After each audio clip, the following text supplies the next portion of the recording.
কাকু এখানেই দাঁড়ান।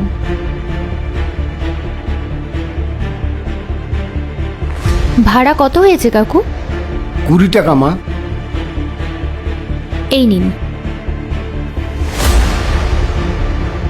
মা একটু শোনো, একটু মিষ্টি মুখ করে যাও। না মা। মিষ্টি কি জন্য কাকু? আমার ছেলে রেলের পরীক্ষায় পাশ করেছে তো, সে আনন্দে সকলকে মিষ্টি মুখ করাচ্ছি। তাই?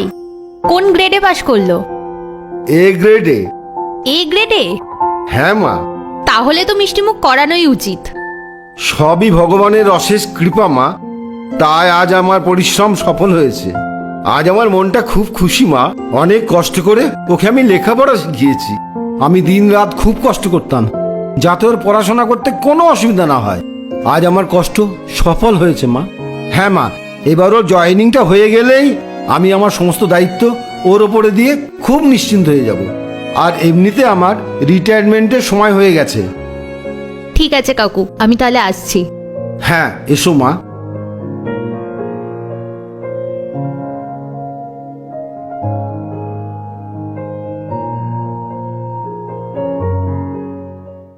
ম্যাডাম, এটা প্রাইভেট পার্কিং, গাড়িটা আপনি ওখানে লাগান।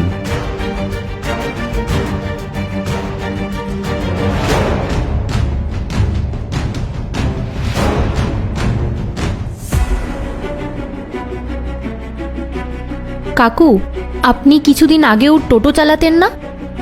হ্যাঁ মা, তুমি কি করে জানলে? আরে কাকু, আপনার মনে নেই আপনি আমাকে মিষ্টি খাইয়েছিলেন আপনার ছেলে রেলওয়ে এক্সামের পাশ করার খুশিতে? কিন্তু আপনি এখানে কি করছেন? আমি এখানে চাকরি করছি মা। হ্যাঁ, সে তো বুঝতেই পারছি, কিন্তু এখানে আপনি তো টোটো চালাতেন, আর আপনি তো বলেছিলেন আপনার ছেলের জয়েনিং হয়ে গেলে আপনি তার উপর সব দায়িত্ব দিয়ে দেবেন। কি হয়েছে? আমি কি কিছু ভুল বলে ফেললাম কাকু? না মা, তুমি কিচ্ছু ভুল বলনি। আসলে আমার নিজের জীবনের উপর দয়া হচ্ছে। কি হয়েছে কাকু?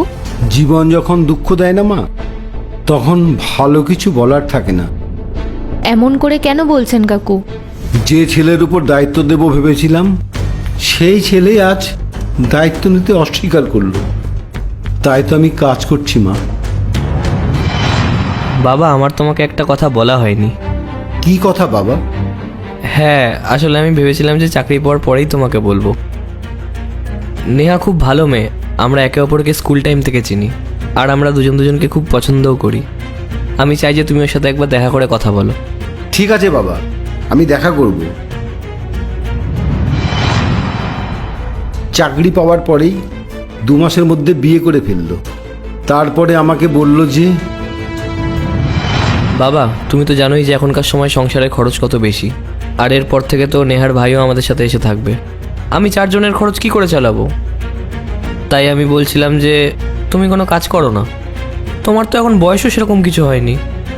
এখন কে আমায় চাকরি দেবে? তাছাড়া তোর চাকরি পাওয়ার পর তো আমি আমার টোটোটা বেচে দিয়েছি। আরে তুমি সেই সবের চিন্তা করো না, আমি এক জায়গায় কথা বলে রেখেছি, তোমার জন্য গার্ডের কাজ আছে, খুব ভালো টাকাও দেবে ওরা, তোমার কোনো অসুবিধা হবে না। আর তার সাথে ওরা রুমও দিচ্ছে থাকার জন্য। রুম?